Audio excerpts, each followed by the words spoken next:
Hey, folks, this is Rabble Rouse and Rich Bergeron. Ladies and gentlemen, the tornado Anytime.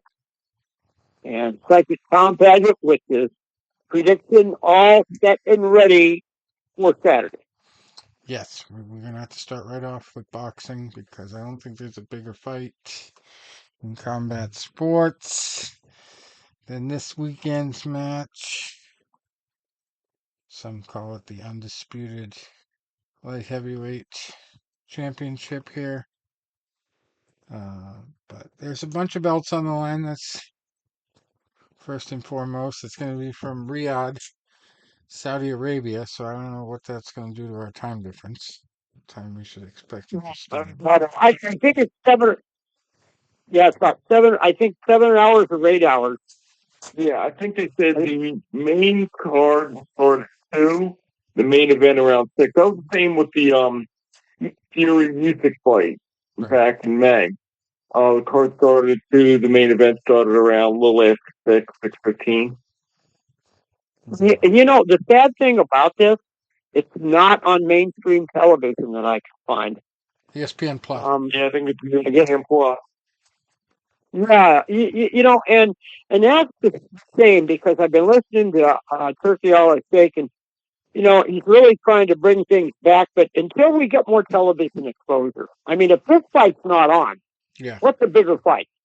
yeah. Right. And it's the way it is. ESPN's nothing, but I understand college ball is important, but you get in whole. I mean, it's just compared to what it was like back, 30, 40 years ago.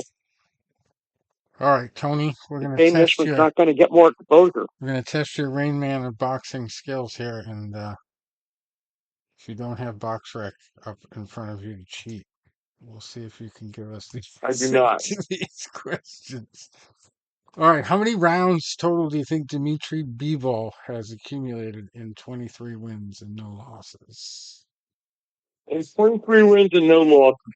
So his last fight was his first stoppage win in like 10 fights. Because for a while he was like whatever an O all by knockout. Then he went on a decision streak, a lot of 12 rounds. I'm going to say of those decisions, I'm going to average 10 rounds because there were some title fights, but I'm sure some non-title fights as well. No, I'm going to say title fights. So I'm going to say 10 fights times 12 rounds is 120. His last fight, I think, went about, so that would be 126. And then he would have 13 fights prior to that. And I'm going to say about, I'm going to say 5 rounds into those. That'd be 55. I'm going to say 191 rounds. Oh, geez, you missed it by one. It was 190.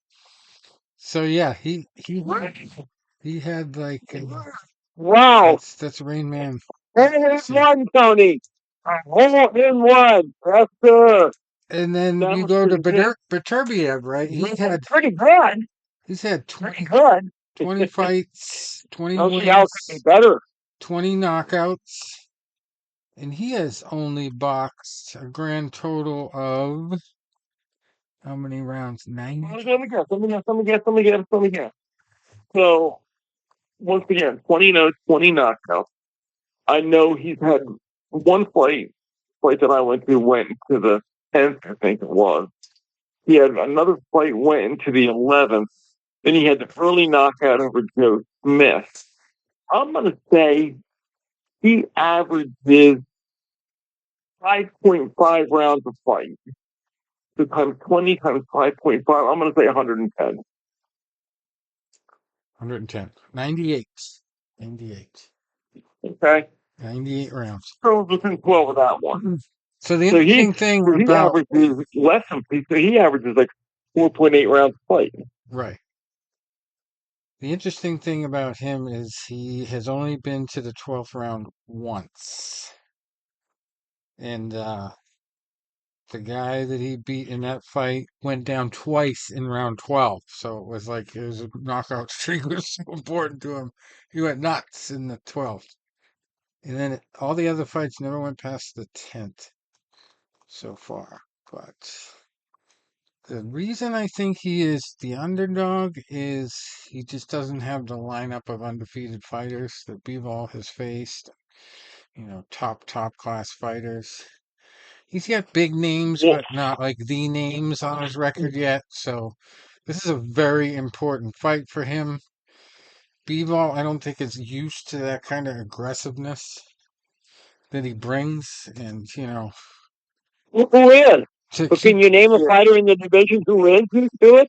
right. It's a matter of I like mean, I I don't was care thinking how a lot good or about this bad fight his today, opposition has and I was been. actually being a He's ready to knock politician. this guy out. I was almost flopping back and forth.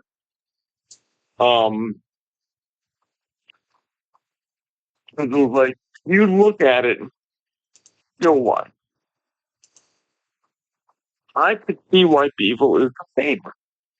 I mean, not just that he has the win over Canelo, but he has a very difficult style. Right. He keeps his arms in tight. He keeps his elbows in. He uses a long jab. He can box aggressively behind the jab, or he can use the jab as his defense. You get a guy like Beterbiev that comes straight in, wide open to kind of maul you. You can use that jab to keep him at bay.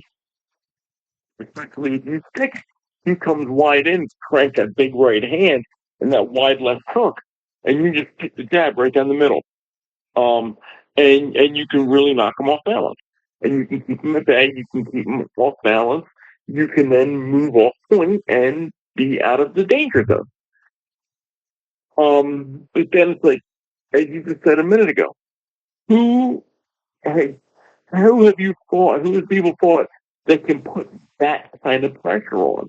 Yeah. Like Canelo in the first 2 rounds was trying to bang them on the arms, which is a pretty good strategy. And then Bivol found his range, and he really whitewashed Canelo the last, 9-10 rounds. And I think I know Beterbiev has Beterbiev's always been wanted down, this I think, fight once or more twice. I don't know if than Bivol's been Bivol. down. He might have gone to one. He has not. Okay, Not that okay. I wasn't sure. yeah, not that I know. So you look at what Bivol has. He's got great defense, good jab, very good boxing skills, and a good chin. And when will Beterbiev start to show his? Yeah. I mean, is he 40 yet? No, he will be 40 in January. So Okay. 40 is looming large. Yeah. So, he's always in tremendous condition. Always in tremendous condition. And he's the guy that he kind of like reminds me a lot of like a Bernard Hopkins with that Spartan type of training and that Spartan type of conditioning. And he's going to be a guy that I think will be effective into his 40s. I can see why Bivol is a favorite here just because of his boxing skills. If you look at them side by side and say, who is more technically proficient, you got to go with Bivol. Why does that? Yeah, Why it's better be undefeated? Because he's basically blind side. Yeah. but he also has some skills. I mean, he's not just a brawler. He's I've overanalyzed this thing so much. I have finally just gave up and went back to history. And what do we know about an aggressive guy against a technician? So I went back. Let's go back a little bit. Jake LaMotta. Sure, we all have heard of Jake LaMotta. And Sugar Ray Robinson. The first time around, remember, LaMotta won. But then the technician made adjustments. Go back to Sugar Ray Robinson and Gene Fullmer. Okay? Kind of the same thing. First time around, the aggressive guy pulled it off, but then Robinson made adjustments, won the rematch. Let's go back to Stanley Sadler, Willie Pep. Look at what happened there. First time around, and it goes on. Sadler won the first, but Pep made the adjustments. And then, of course, we've got Duran and Leonard, and we've got Ollie and Frazier.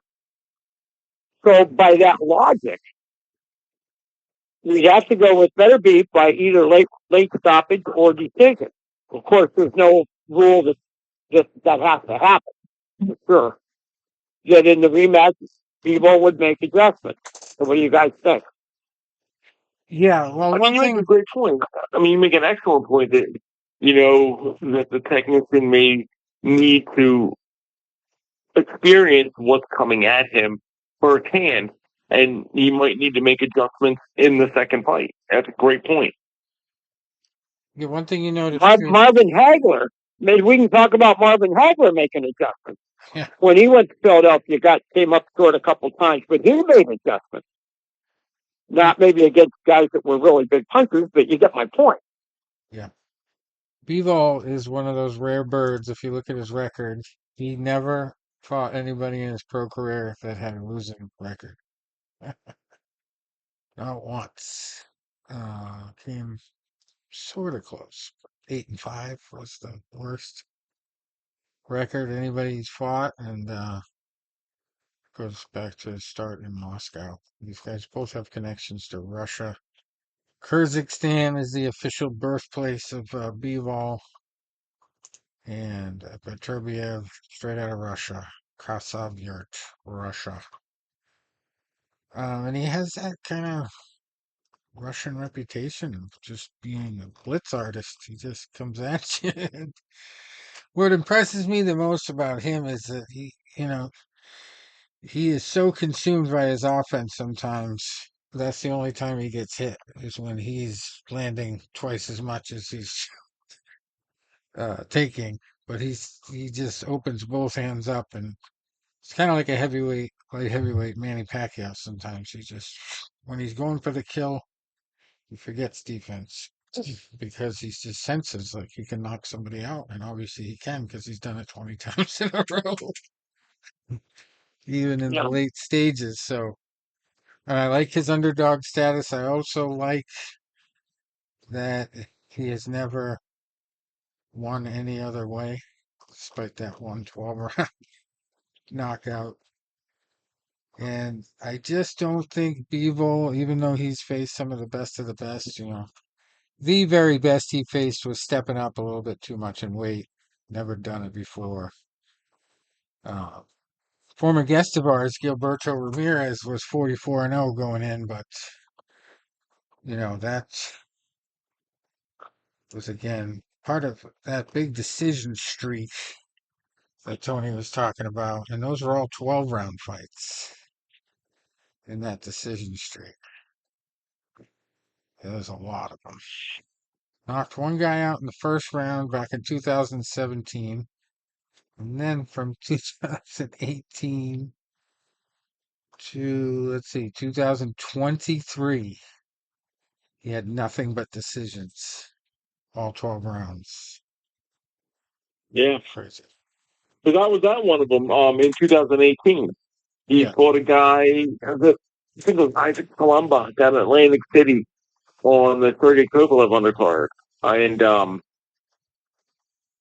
yeah, it was the time I think he was like 12-0 with all knockouts or 13-0 with all knockouts. And that went to distance. And we're like, oh shit, And then he had a string of decision wins. Yeah, he's definitely, obviously, you're looking at that type of record against those type of opponents too. Rarely a guy with more than 2 losses and a couple undefeated guys. During that period, it's just like, wow, this guy's a technician just based on his record. He's does a knockout. He's not really a knockout artist, although he does have 12 knockouts. Knocked Malik Zenat out in his last fight, and that was 22-0. That guy was 22-0. Took him 6 rounds. And that was for the IBO World Light Heavyweight title. But I really like Beterbiev. I mean, it's not just a Scully connection, having the inside track. Knowing who's preparing him for the fight, I guess. It's the power.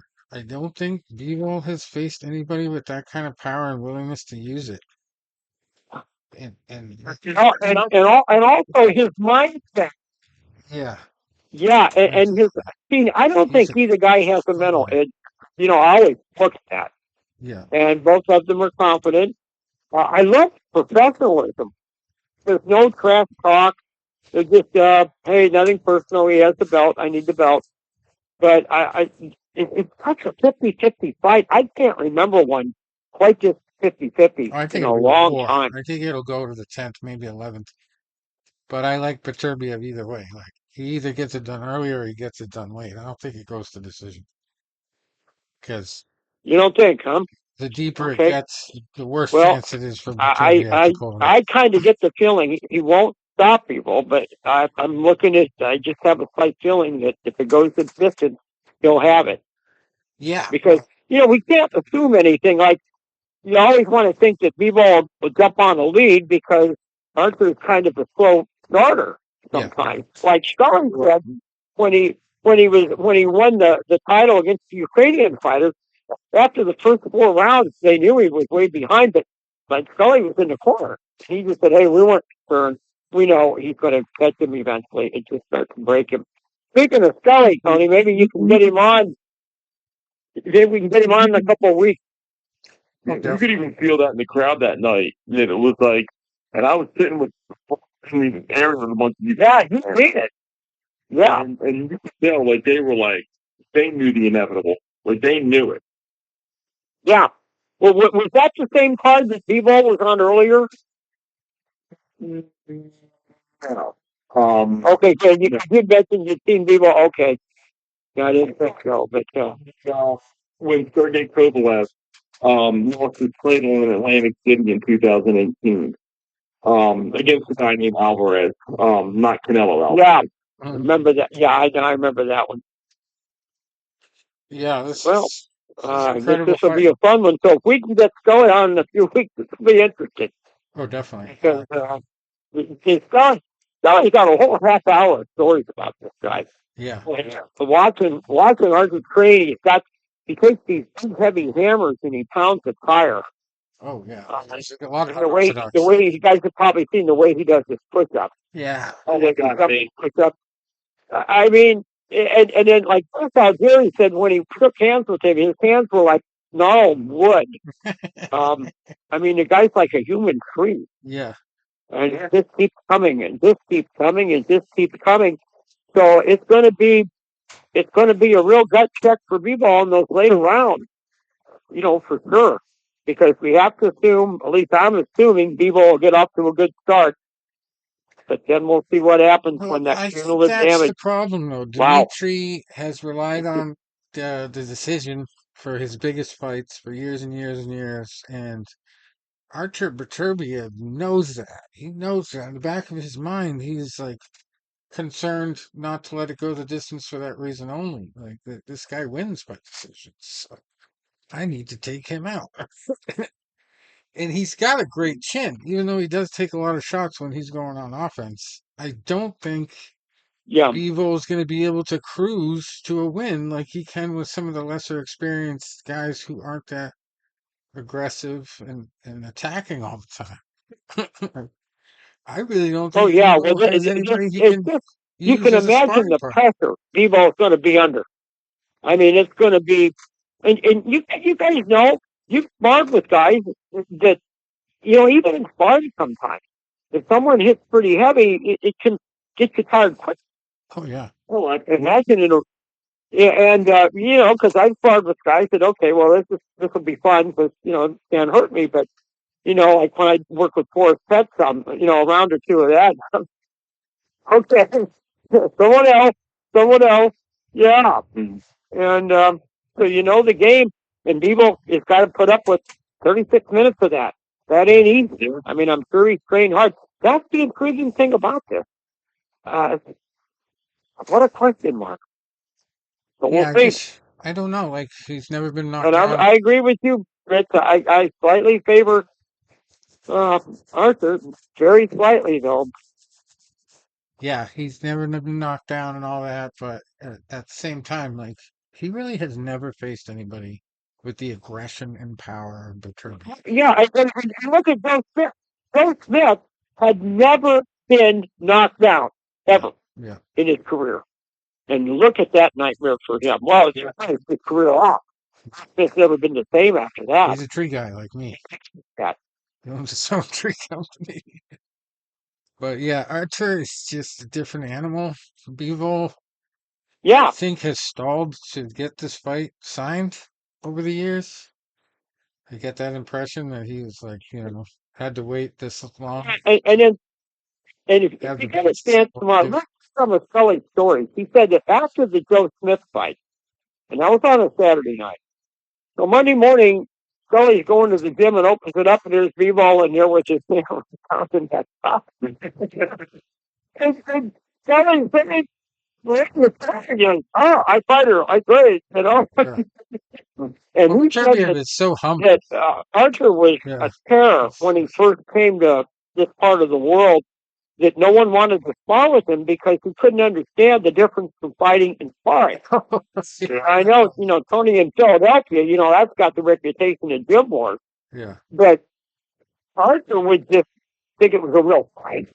Yeah. And Scully he kept saying, no one's going to want to spar with you. You need help to get in shape, but these guys.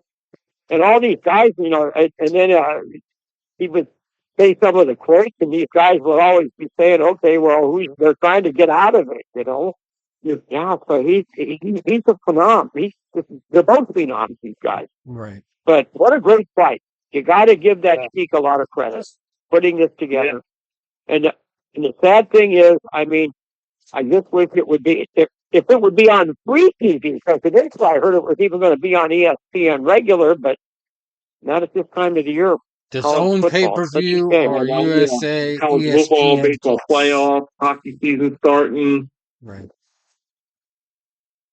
So yeah, I'd like to see key to victory for Artur Beterbiev here being some vicious body shots where he cracks a rib or backs up Bivol on the ropes and just assaults him to the body and then has him bent over and then just starts looping uppercuts and straight rights in there and phew, Bivol's going down.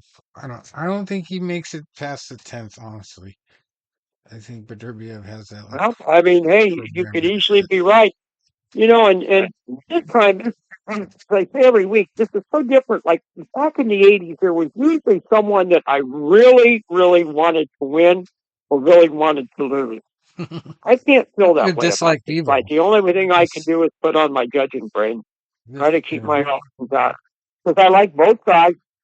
I respect both guys. And boy, it'd be great if we could ever get them on our film. The guys are a tough interview. Yeah. Because especially with Artur, it's like, well, how do you see the fight? Good.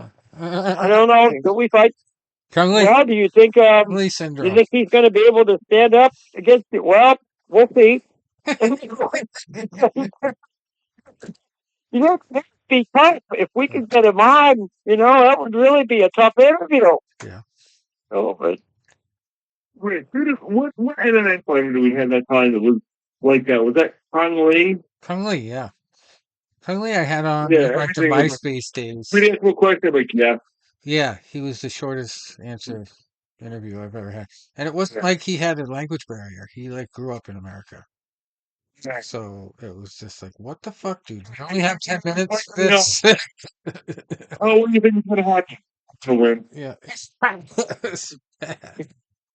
Sometimes short answers. I remember Michael Boyle when he was on, and he gave one of the best short answers. Remember, Rich, you asked him who is your toughest opponent? You remember what he said? The next one. All of them. All of them. All of them. Great answer, though. It's like when I ask all the fighters what do they love most about boxing, and so I was like going to get batteries during most of the press break where you got to line up and ask Floyd questions, and so I waited till he got in the ring, and I ended up being right next to his manager on the ring ropes taking the pictures of his workout session. And before he even started with his trainers, I yelled out, what do you love most about boxing? I said it 3 times before he answered it. And then he's like, everything. Yeah. And then I got him dancing and moving around with his the guy that wraps his hands. He was recently deceased, and that actually got a lot of hits on the website because somebody posted the link to it. So it was just just showed you the kind of relationship he had with his people, and yeah, it was pretty intense. Like all he had some of his cars out in front, showing them off, and obviously he had his little bodyguard crew and entourage. At the time I was there, he's like with this girl. He called his fiance. She had a giant ring on, of course, and so she was front and center. And yeah, so it's pretty good scene. And I run into our other former guest, Al Bernstein, there, getting ready to interview Floyd in the side piece. The first time I went there to the gym, so yeah, it was fun. It was the worst place for a gym, though. I mean, you'd never expect a boxing gym to be where it is. It was like right on the edge of Chinatown in Vegas. It's nuts. It's nuts. Like, what kind of neighborhood is this? Yeah, that's where it is. Anyway, I like Beterbiev, obviously. Got some money down on it. And it's got a little bit of a good supporting cast here. Couple, not multiple titles on the line, but one title for each fight here, basically. The main ones. We got number 3 at cruiserweight versus number 22. 25-0 Jai Opatai. He's the number 3, fighting Jack Massey. 22-2 for the IBF World Cruiserweight title. We got our Fabio fight of the week. Fabio Wardley. 17-0-1, fighting Frazier Clark, who's 8-0-1 for a British heavyweight title. And that's heavyweight, obviously. It's a big one. Somebody's always got to go there. Somebody's always going in the main event. Unless it's a draw. That's a different type of O. Anyway. Chris Eubank Jr. also back in action, 33-3, fighting Camille Cesaramita, who is 25-5-2, and that's for the IBO World Middleweight title. And this one, it's a female fight. You hear the names, you might think it's happening on an Indian reservation, but no, it's happening in Riyadh. Sky Nicholson, 11-0, versus Raven Chapman, who is 9-0 in featherweight for the WBC World Featherweight title. Raven. You gotta love that name for a fighter. Raven versus Sky here. Which one wins? Sky is the champion. She's 11-0. Chapman 9-0. So that should be interesting. It's a 10-rounder, 2-minute rounds, and it's in Riyadh, which is not a place you'd think there would be a lot of female fighting action. But I have noticed they seem to put one female fight on every big card over there. They just want to show that they accept it, I think. Anyway. Yeah, and we have another one, number 56 at light heavyweight versus number 95. They say that's a 2-star fight here. Ben Whitaker, 8-0, fighting Liam Cameron, who's 23-6. Really, what else do we have on Saturday? We got something down in Newark. Michael Anderson, 24-3-1, fighting Daniel Gonzalez, 21-4-1 at welterweight. That's for the IBF USBA welterweight title, currently vacant. We got Christian Prenga. He is 15-1, fighting Michael Hilton, who's 11-0 at heavyweight on that same card. Another 2300 arena fight here. Tiara Brown, undefeated, 17-0, fighting Diana Vargas, 19-2. In a female fight, WBC interim world featherweight title, Tony. Big one. Vargas versus Brown. It's actually pretty decent records for females. That's going to be an interesting fight. So that's actually the last highlighted one on here for Saturday. Then we go into Yokohama, Japan for a bunch of fights. Nothing for a title or anything. Another couple Japanese fights. Noriega is fighting in Japan. Jairo Noriega, 14-0, fighting Shokichi Iwata, who is 13-1 for the WBO World Light Flyweight title, which is vacant. Yeah, that's what's this one? WBC World Flyweight title. Kenshiro Taraji, 23-1, fighting Christopher Rosales, who is 37-6. Flyweight. Yeah, that's pretty much it. Until next week. But yeah, the Beterbiev fight's going to take front and center. It's good that it's happening in the early hours of the day because we do have some UFC fight card action going on last week. And on the Contender Series this past the other day, no wins, 0 wins.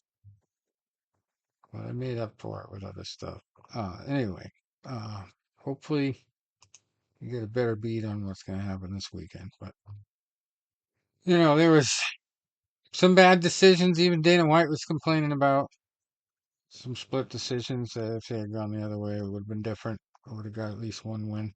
And then there was some situations where I swore the fight, wasn't going to go the distance, and it did. There wasn't a lot of easy knockouts to pick. Of course, my long shot pick of the week failed miserably. One was decision, Ihor Peteria losing by decision to Cesar Almeida, and then Stephen Thompson. Oh, so late in the fight, got laid out. He was competing pretty well, but then just got clipped, and down he went. It was a bad one.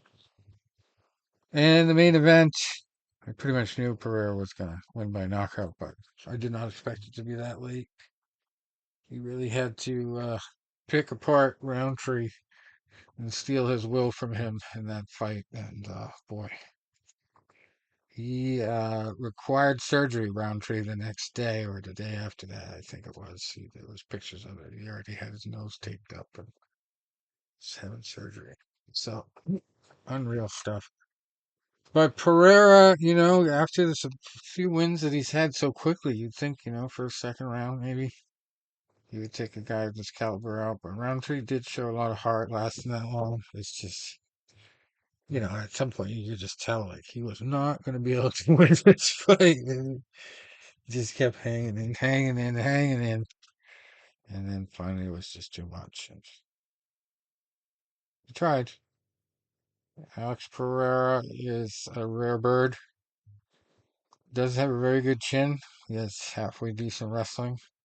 Roundtree didn't do what I thought he would do, though. He didn't really try to use the grappling to his advantage.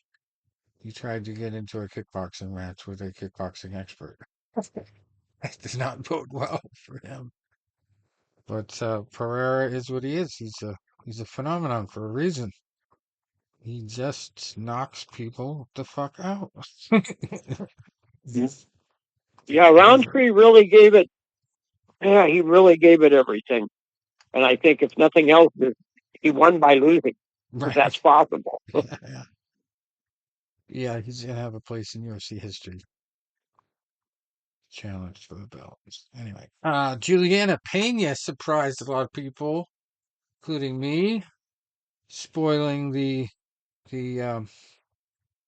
marriage situation going on the card because Tisha Pennington won the preliminary fight early in the night, and then Raquel Pennington was in the main event, the wife. And I thought she was winning, but I really didn't see every round. I didn't see the good rounds for Pena. I was kind of going in and out on the feed. A lot of controversy about that decision. A lot of Yeah, controversy. yeah. Pena coming back from a long layoff, and Pennington just going in there, balls to the wall, trying to use her strengths well, and Pena just hung in there to the end and got the decision somehow. She was a pretty big Well, underdog going in too, so big surprise to me. I figured Pennington being more active, being a little bit more experienced over the years, would be able to handle Pena coming off a layoff, but if you agree with the judges, Pennington needs work. Pena's ready to reassume the throne. We'll see. But then we had a big one. I thought was a little bit bullshit. Mario Batista winning over Jose Aldo by split decision. Thought Aldo had that one won. And that's put down a bunch of my parlays, actually. Split decision win for Batista. He has a certain type of style, I guess the judges were swayed by, but I just thought Aldo looked more dominant for more of the fight. It is. Roman Dolidze pulled off a big upset by TKOing Kevin Holland. Some type of injury suffered there, a rib or something like that, in the first round, and then the corner stopped it between rounds, apparently. So yeah, Holland's pretty much TKO all the way. Kayla Harrison had a medical issue. the female Brock Lesnar. The female You, Brock you, Lesnar. you mentioned that, Yeah, and I guess he's the one that brought that up. I didn't yeah. know that. Dan Cormier stole my spot. He was listening to our show. You mentioned it too, leading up to the fight, the female Brock Lesnar. But yeah, Ketlin Vieira was her latest victim, and it wasn't as dominant as we thought. I guess it might be explained because Kayla Harrison said she was like pissing blood not long before this fight. A bad incident, so I don't know how that affected her training, but I really expected to be an under 2.5 situation. Went the distance, and Harrison got the win, but thought she could have got a submission and knocked her out if she really pushed a little bit at certain points. But to some extent, I mean, she just wants that time in the UFC, I think. She is smart enough to know not to risk getting herself in trouble trying to go for a finish. And she's perfectly happy getting decisions over people like Pierre. So she earned it. She worked hard for it. And I don't see anybody really threatening her in the division. But we'll see. And then, as I said, Joaquin Buckley. Oh, just demolished Stephen Thompson in the third round. 2 minutes and 17 seconds. Yeah, that was hideous. Ugly, ugly, ugly. Wow. And it was a scrap. It was definitely technical scrap, back and forth. A little ugly sometimes, a little bit street fightish, but it ended up with Thompson just slipping. So having his hands too low and taking a couple bad hooks, and boom, he was done on the canvas. And before that, we had Yasmin Lucindo winning a split decision over Marina Rodriguez. I didn't have a problem with that one. Thought that was fair. Alexander Hernandez getting a split decision over Austin Hubbard. I expected a lot less of Hubbard, but he actually hung in there quite well. Not enough to. Cesar Almeida versus Ihor Potieria. Oh my God! This was the first leg of my long shot parlay. I was rooting for Potieria, of course, and he was pissing me off. No killer instinct whatsoever. He needs to spend a few days with Artur Beterbiev. Yes, he has no killer instinct. He had Almeida in rough spots and did not finish it. And he let it go to decision and he lost. So that's what happens. That's why they say don't leave it in the hands of the judges. And he gassed out towards the end too, so I guess there's a reason why he was the underdog. Brian Spann did beat Open St. Preux. I did see that coming. Thought that was going to be inevitable. Pennington beating Carla Esparza by unanimous decision. And Court McGee pulling off a surprising win over Tim Means by a neck crank submission, just 3 minutes and 19 seconds into the first. Big surprise to me because McGee had not really had a lot of luck in his comeback efforts recently, but this was very quickly. Obviously, he's been putting work in the gym. And also the Pennington fight with Esparza, even though it was a unanimous decision, it was close through most of it. And Esparza actually retired officially after the fight, put her gloves down, just done. So that was kind of a wild moment. And, they had a tribute ready for her. So obviously they knew that was the decision she was going to make. She planned it. But had her little daughter out there dressed in the Cookie Monster outfit. That's her nickname. So she is retired now, kind of a legend in the women's fighting circles. Been near and far, played played a big role in growing the sport for women. But yeah, she will be missed in the league.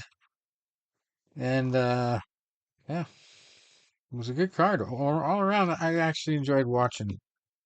Um, the some of the decisions I didn't really agree with, but hey, what can you do? But I do notice they are really trying to get these guys to finish fights. Like it's like an incentive to keeping your contract if you get knockouts and submissions. Renewing your contract. But anyway, so the next event we have coming up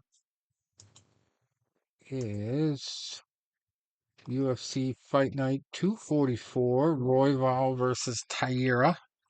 That's coming to us again from the Apex on Saturday. Brandon Royval, he is 16-7, and he actually a lot of people are picking him to win this fight, even though his opponent is undefeated at 16-0. Tatsuro Taira, what's it?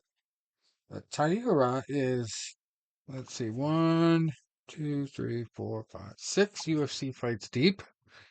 He's won 4 of them by stoppage, and those ones never went to the third round. And then 2 decisions. But Brandon Royval's been in title positions before. He's been in big fights. Tyra's still working his way up, so I can see why people would pick Royval, but I don't know. Tyra is just a different animal. He's a very well mixed winner, equal opportunity winner. 5 knockouts, 7 submissions, and 4 decisions. So he could win it any way. Seems to prefer the submission a little bit. But actually, his last 2 fights have ended by knockout in the second. So, and very tough opponents, Alex Perez and Carlos Hernandez. And he has a Jesus fight back in 2023. Jesus Santos Aguilar, he triangle submissioned him 4 minutes and 20 seconds into the fight. So this is a tough one. I mean, Royval also favors his submissions. He's got 9 out of his 16 wins by submission, but he's been on and off. He's had wins and losses all over the map. He won against Brandon Moreno in his last fight by split decision, a 5-rounder. And then he had a couple first-round finishes before that, but lost to, obviously, no cheap date here, Alexander Pantoja by unanimous decision. So I think he's fought a little bit better competition. Seems to have only really lost to the best of the best over the years. So maybe Tatsuro Taira is not ready for that gatekeeper type of win over Royval. A lot of people are giving him the benefit of the doubt. Those are tough opponents. He's beaten Kai Kara France, Tim Elliott, Mateus Nicolau, Max Schnell, Rogerio Bontorin, and he also avenged his loss against Brandon Moreno in his last fight. So is he like fine wine improving with age? We'll find out. He's 32. That's old in MMA circles now. From Colorado. Raw dog, they call him. Can he beat the Japanese phenom here, undefeated at 16-0? That's the big question. I don't know. I like Royval for the experience, but you never want to bet against an undefeated fighter. So I kind of think Taira money line. It's the way to go on that one. I don't know how the spread is at this point. I know Brad Tavares in Jin Young Park is the co-main event. Tavares is 20-9. Park is 17-6. They call Park the Iron Turtle. And he's not one of the Teenage Mutant Ninja Turtles, but he is the Iron Turtle. 17-6, and he is just a different style of fighter. He's a very pressure wrestler, high pressure wrestler. He will take you down every 2 seconds if he can. And then he has very good capability of ground and pound, so he can knock you out while wrestling. Which is a very rare breed in MMA, and not a lot of people can face it. Brad Tavares is more of a boxer type, like he wants it on the feet the entire fight if he can keep it there. So I just don't see this one going his way. Gotta go the Iron Turtle by knockout or submission, I would say, or straight money line. And then we've got Chidi Njokuani versus Jared Gooden. Njokuani is 23-10 at welterweight here. Gooden 23-9. So on paper, who do you pick? I don't know. I want to say Njokuani's faced a better talent without even looking at his record. But he's the more familiar name to me watching UFC all these years. But Gooden, obviously very well matched here. We'll see. That one you might want to stay away from. It's just so evenly matched on paper. Welterweight bout. And then we have Grant Dawson versus Rafa Garcia. Grant 21-2-1 and Rafa 16-3 at lightweight. Got to go with Grant there. Grant Dawson money line. And we got Daniel Rodriguez versus Alex Morono. Rodriguez 17-5, Morono 24-10. Going all the way Rodriguez here. I've watched these guys in their last couple fights. Morono almost seems like he's been in decline in the last few fights.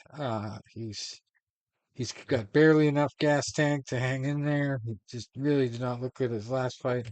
Daniel Rodriguez, on the other hand, has toughed it out with some really, really impressive competition and gotten some surprise wins. But he is 17-5. He's about to get win number 18. Moreno's always a submission threat, though.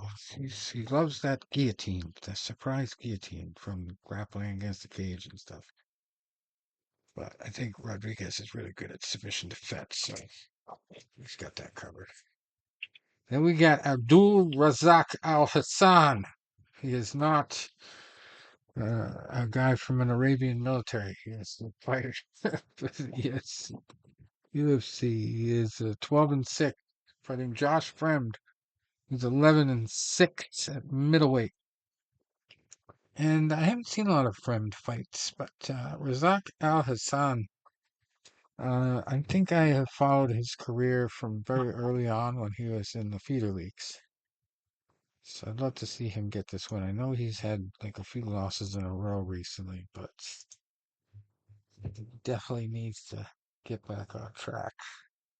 Yeah, back in 2020 to 2021, he had 3 losses in a row.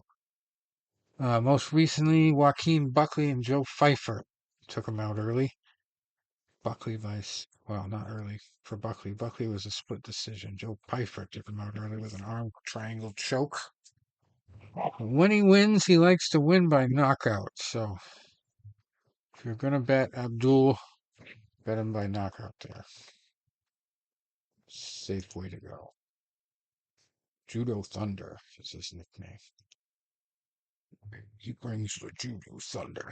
Okay. CJ Vergara is 12-5-1 at flyweight, fighting Ramazanbek Temirov is 15-2-1. Don't really know about Temirov, but Vergara has been around for a little bit in the UFC. Don't really have a pick there, but this next one I definitely like. Jonathan Pierce. He's 14-6, fighting Pat Sabatini, 18-5. Obviously, Pat Sabatini has a little bit more fight experience, but I think Pierce is a little bit more of a technical threat. So I like him in that one. Just a money line bet. Themba Gorimbo, 13-4 at welterweight, going up against Nico Price. He's 16-7 at welterweight, and I gotta go with Gorimbo in that one. It's a very aggressive young fighter, and Nico Price he's got a lot of experience. He could take a fight the distance, but I don't think Gorimbo's gonna let him take it there. And then we got a very interesting heavyweight fight in the fourth fight of the night. Junior Tafa against Sean Sharaf. And this Sean Sharaf guy has only fought one guy in his four-fight career at the pro level who has a winning record. Everybody else has a losing record. Junior Tafa, on the other hand, is coming off a loss to Johnny Walker's brother, Walter Walker. And it was a very controversial submission.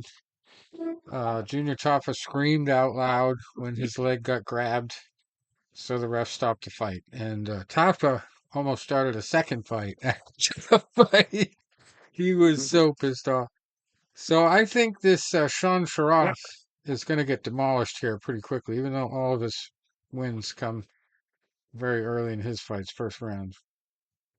I just don't think. I guess the rules on that with the heel hook is it's very dangerous because you really don't know if you're having damage till it's too late.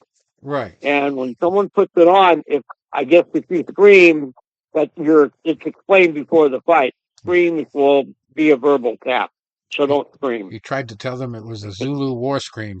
It didn't work out. Junior is one of the Maori people, I believe. It's just a wild and crazy heavyweight, and I think he's out for blood in this one. I mean, 4-0 guy who's never been in the UFC, who thinks he's all that at heavyweight, he's going to find out. Junior Tapa can knock you out in the first round, too. So, yeah, I like that one. Junior Tafa by knockout. I mean, you go first or second round, probably there's under 1.5 available. That's a good bet. I just think he is ready to throw down in there and not leave it to the judges. Show the UFC that he belongs there, and that was a fluke in his last fight. He really has to make that statement, I think, and will. He's got a perfect punching bag to do so. Shroff has to be a really crazy underdog, but I haven't looked at the betting odds today. Julia Polastri, 12-4 at strawweight, fighting Corey McKenna, 8-3 in a female fight. And I have to look at that one closely to really take a pick. Don't know either much about either girl. Then the second fight of the night, we have Dan Argueta, 9-2 at bantamweight, fighting Cody Haddon, who is 7-1. And that is quite the even matchup on paper. I mean, I don't know. Take your pick. Flyweight, Clayton Carpenter versus Lucas Roca. Roca's only got one loss. Clayton Carpenter is 7-0. I guess if you had to make me pick one, I'd go with Roca on experience. But yeah, I have to analyze the earlier ones a little bit. Been slacking on my analysis this week. I gotta go check the AI suggestions, see which fighters are gonna get their first round knockouts. Anyway, we'll see. That's about it for the fight stuff. I don't think we have anything else MMA wise for a while. Till next week. Let's see what else I have lined up here.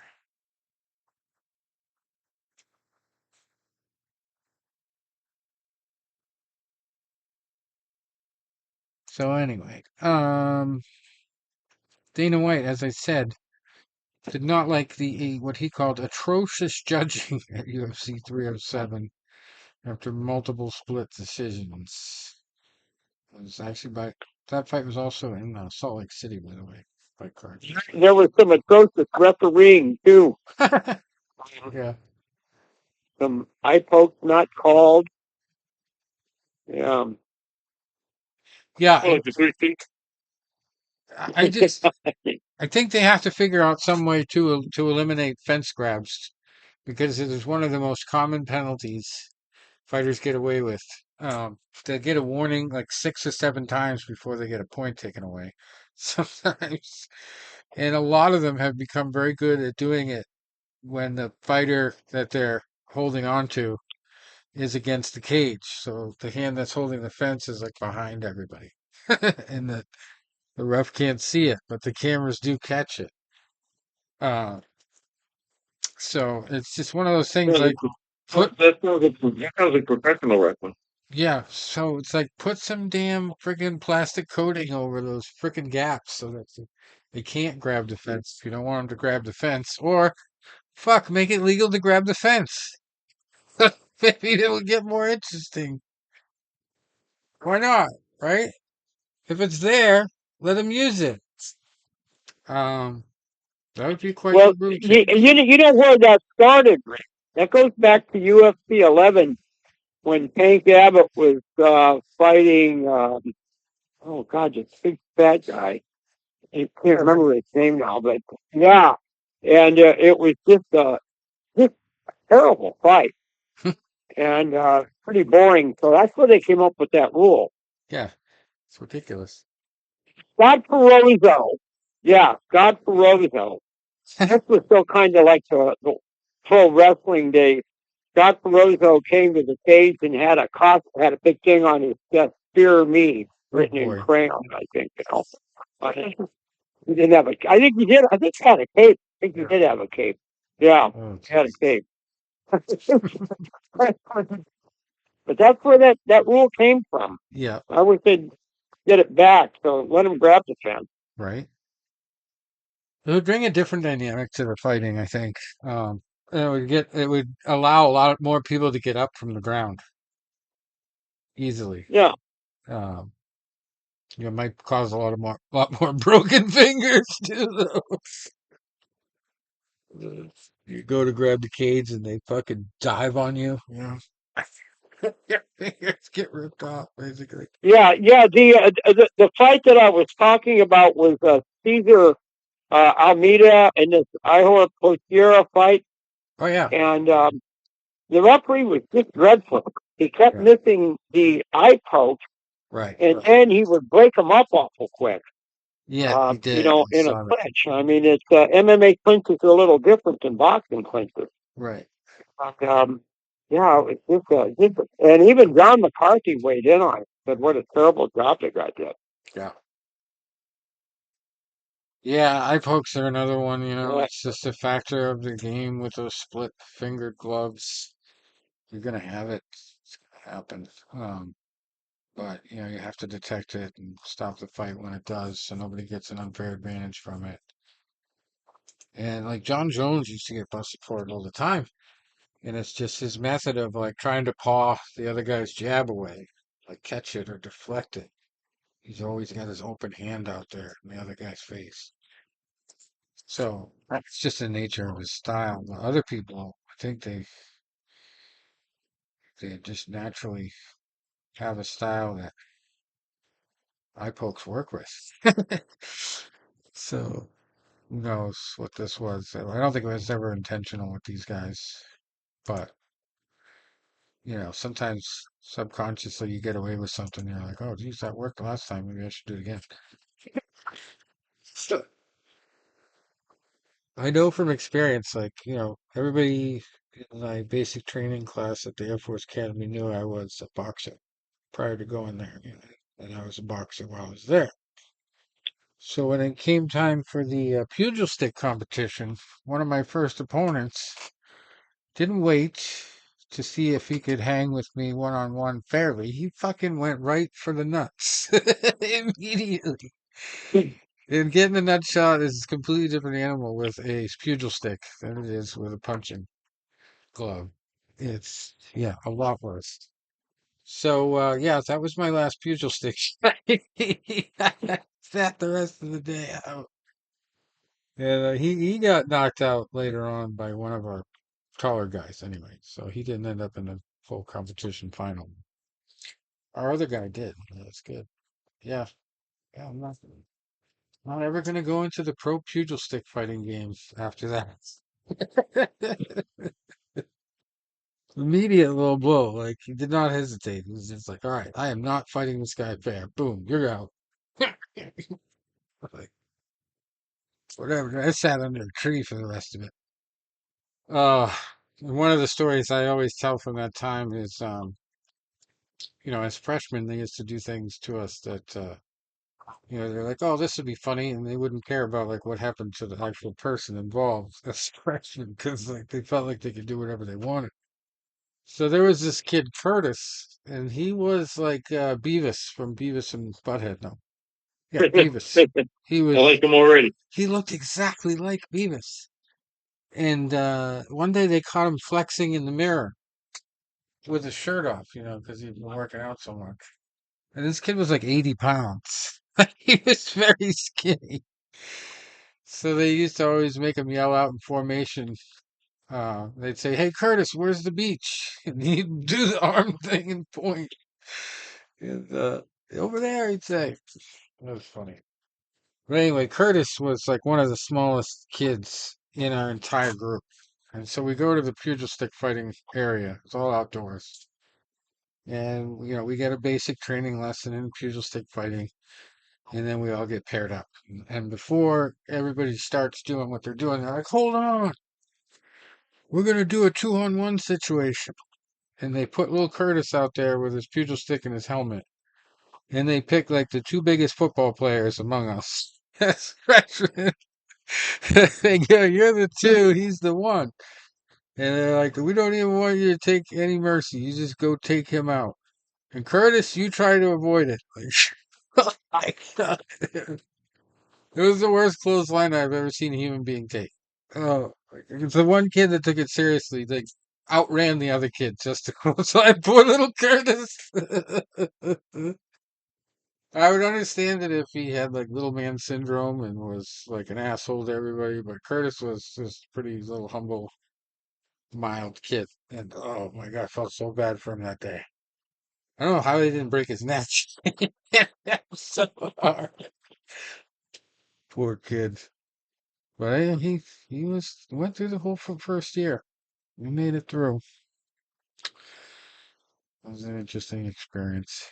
The guy that ended up winning that entire competition from all the basic training groups. We had a big finals event. The guy that won was a former combat control officer or enlisted guy in the Air Force. And then he came to the academy as a freshman. And the other favorite story from academy days is he was doing push-ups with an upperclassman during the training period, and he was not able to be broken. Like the guy could not do more push-ups than him. He thought he could, the upperclassman did. And finally, this kid who had been in multiple combat situations before just says to the guy, "I've killed better men than you." Mhm. And this is a story that went around the whole academy. So, yeah, unbelievable stuff. But anyway, so Dana White's blasting the decisions. I think that's really it for stories and material. Till next week. And we will be talking about Artur Beterbiev being the undisputed champ. Yeah. All right. I don't know. We didn't really get your full prediction yourself on it, Tony. I never asked you, but what is your official round pick? You got one? Is it going to be a decision? You know what? What you guys said earlier about people the lead early, then better be starting to grind them down, grind them down, grind them down. Um, but I think this one is going to go the distance. And I think it'll be close, but it'll be clear. And I think it'll be a pressure. I was flip flopping on it today. I really was. So I was like, people could use that play defense in the pass and keep them off balance and do it for what they need and keep them for 12 rounds. But I'm going to go with decisions. Beterbiev. Whoa, bold choice, but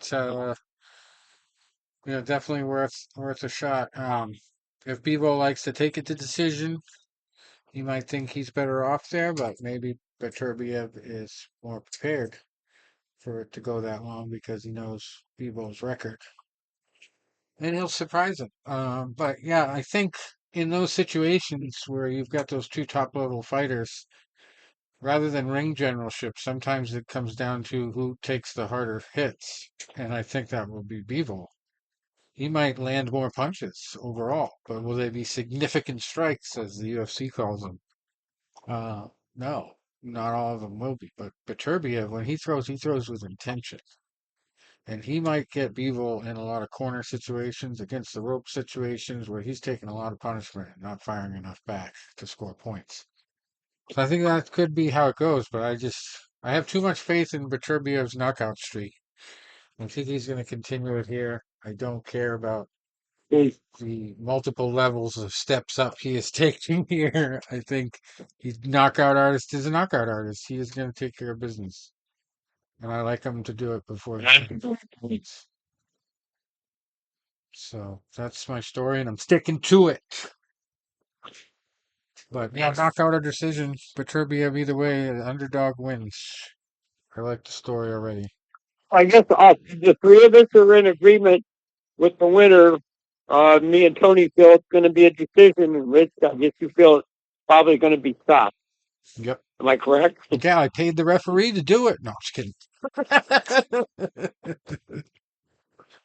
Guaranteed win. No. Well, that's why they fight. Yeah. Yeah. It's a plus 180. I did check that out on DraftKings. Plus 180 for a knockout for Beterbiev. Don't even have to pick the round. So, pretty good single bet. I'm tempted to use they had some technical difficulties the other day, and they did a free bet for $100 they gave us. I haven't used it yet, but I'm tempted to do it just on Beterbiev plus 180 odds to get the knockout. It's just it's one thing to just be undefeated, but to have all your wins by knockout and only one past the 10th round. I just like the odds there. So it's a statistical uh, point of fact that you can't ignore. So I like it. I like it. Knockout for Beterbiev. I think Bivol has bitten off more than he can chew. And it might look good early. He might think, oh, yeah, I got this guy all figured out. I'm jabbing him all day and keeping my distance. And then he'll get caught. Get caught in the corner against the ropes, and then he'll go downhill from there. Especially, like I say, Beterbiev engages the body shots he can throw. Because he has some punishing body shots. He can break a rib. And Bivol tries to get too fancy and dance around. He's going to have his arms way out, and he's going to get hit in the ribs. So, we'll see. But, I'm going to get it going. And we'll watch that one. See how the UFC fights go. And that's it for tonight. You guys got any other tidbits? No, man, that's it for me. It's for me too. So all we have to do is wait till Saturday Yes, and sir. enjoy the fight. Oh, also, All right, guys. Next week. yeah, Yeah. good night.